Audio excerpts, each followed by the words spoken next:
Hi, I'm Janet, and today I want to walk you through a book that I just got in, and this was provided to me by C&T Publishing. And what this is a Quilt Genius design toolkit. It includes stencils, graph paper, and a booklet to unleash your creativity. And these are the stencils that are included in here. And the paper is gridded, and it's a 16-page booklet and 60 pages of sheets of graph paper. And let me see if it has a retail price. If not, I'll put it in the description. Let's see. All right, so this is the front of the book, and I'm not going to get the whole thing in because this is a huge piece, but let me show you bit by bit. All right, so this is the first flap, and it has the Quilt Genius Design Toolkit instructions, and it shows you how to go about designing and what you can make. And then it also gives you, it's a really nice guide that gives you the quilt sizes and the grid count, the dimensions of the different sizes. So that's really helpful. And then it also shows you like how you can place your designs on your grid and how to do borders and rows, how to do your sashing and strips and basic shapes, and that you can turn your blocks in various directions to make a different design. Okay, so it walks you through all of the ideas of how to use this tool, and it fits really nicely into this little pocket here. And then what's on top here is this huge stencil. And so this is the quilt layout. So you're getting, it tells you here, queen size, king size. It might be hard to see here, but you have your sashing strips here and your parallelogram and trapezoid. And then if we open it up to the middle section, this is where your grid paper is. All right, and like I said, it's a healthy dose of grid. And not only that, but if I flip through here, can you see that the grids are different? All right, so there's green that are kind of triangular, and then we've got pink that is squared but at an angle, and then we've got the light blue, which is a regular traditional grid square.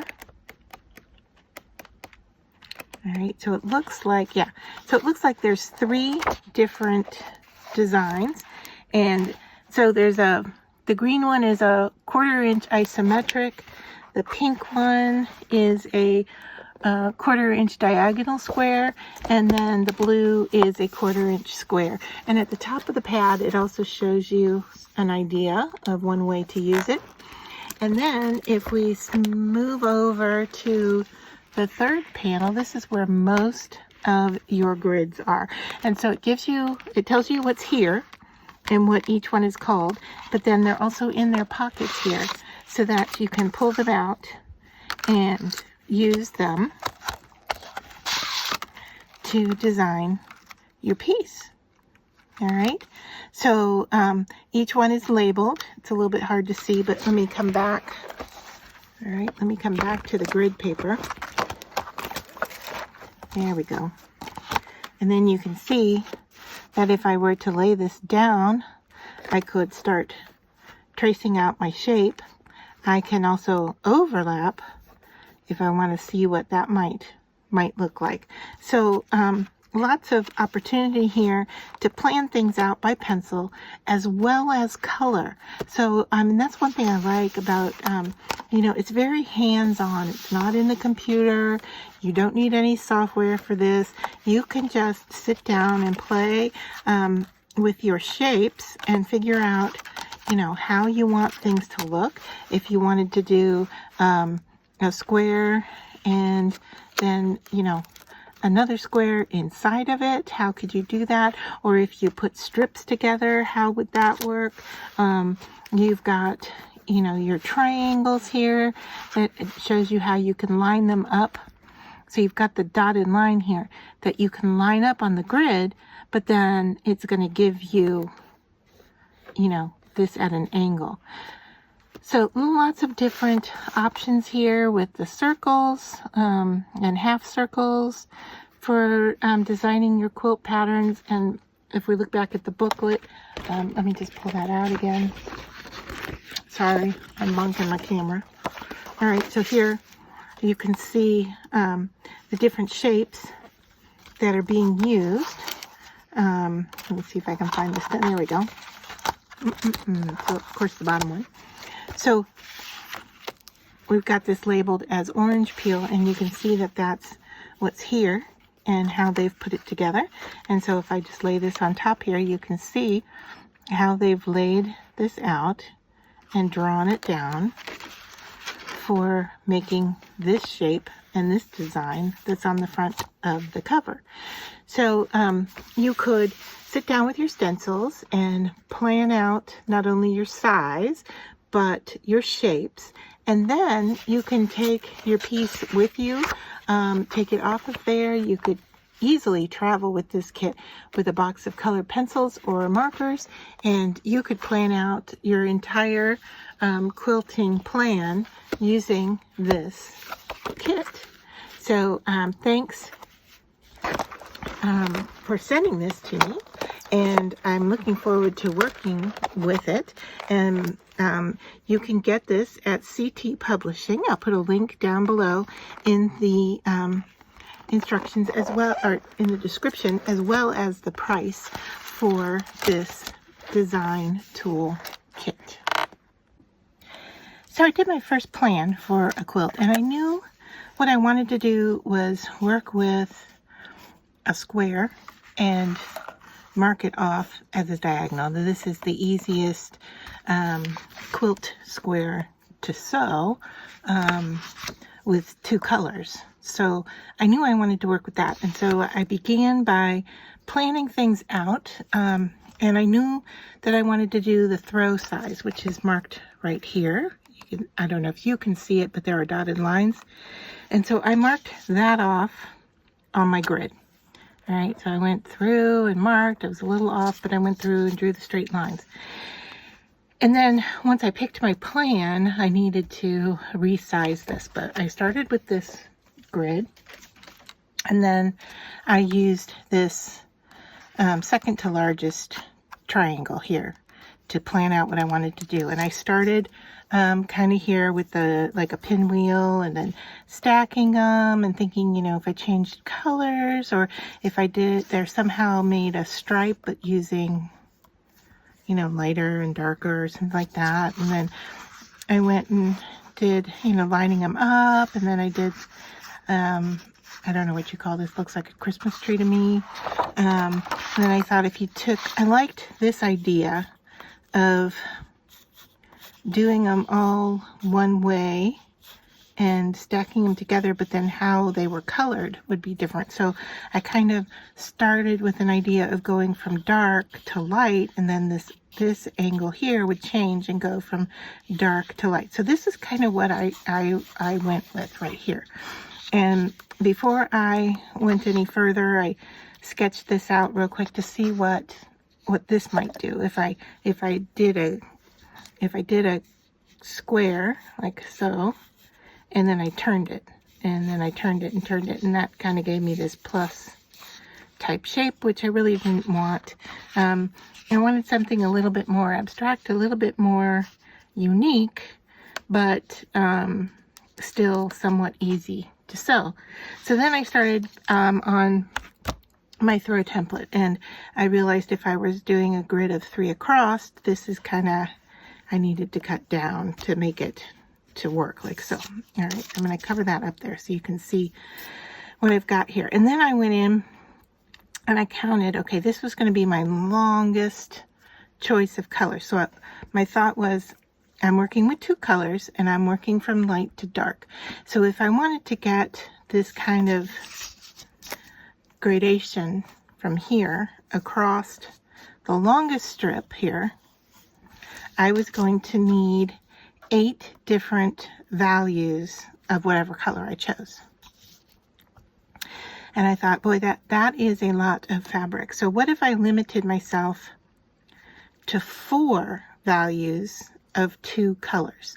So what I've sketched out here, if you can make it out, is I went with the longest one and put the darkest color here in the middle. And then I went medium, light, and then lightest at the end. So that's four different patterns, or 4 different values of color. All right. And so then the next 2 next to it is going to be the alternative color, and I wanted it to go the opposite direction. So I'm starting with the dark out here and the light in the middle. So this is my lightest, and then the second lightest, third lightest, and darkest. So it's going to give it this kind of wavy look to it. I know this is all just in pencil here, but hopefully you can see that then it changes. So this row here,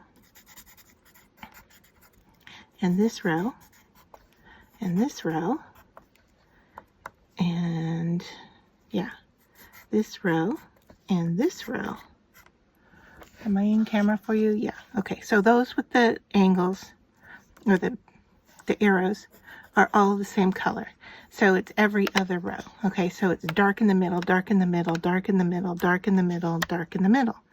And then the opposite for the next row. So it's light in the middle, light in the middle, light in the middle, light in the middle.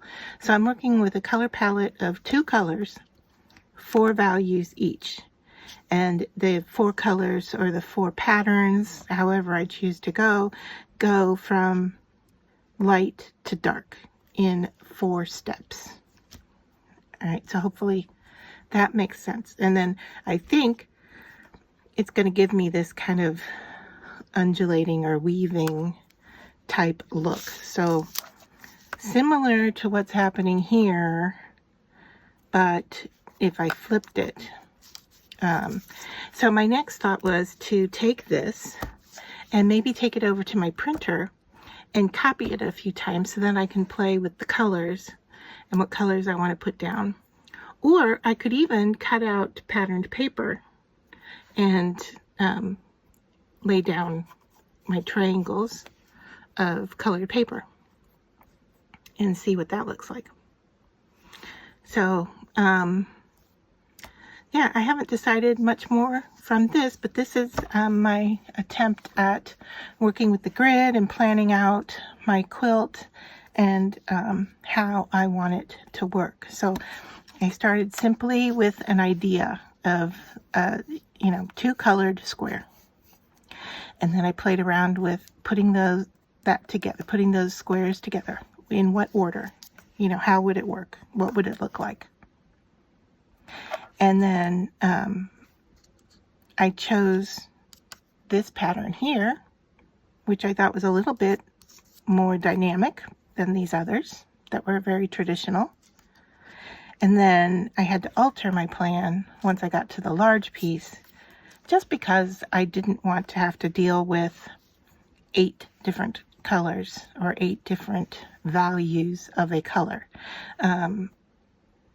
So that would be 8 cuts of fabric at the store, and then of course coming home and cutting it down to fit. So I could do it. In my mind, it would just maybe cost a little bit more, or take a little bit more planning to do it that way. So I wanted to limit myself to 4 values per color. So I hope this was helpful. I'd love to see how you would use your Quilt Genius and how you might plan out what you do. I really like the idea of taking this and photocopying it. So I've only drawn it once, so I don't have to redraw. But then I could take my photocopies and kind of plan out more with color. So I think that is going to be my next step.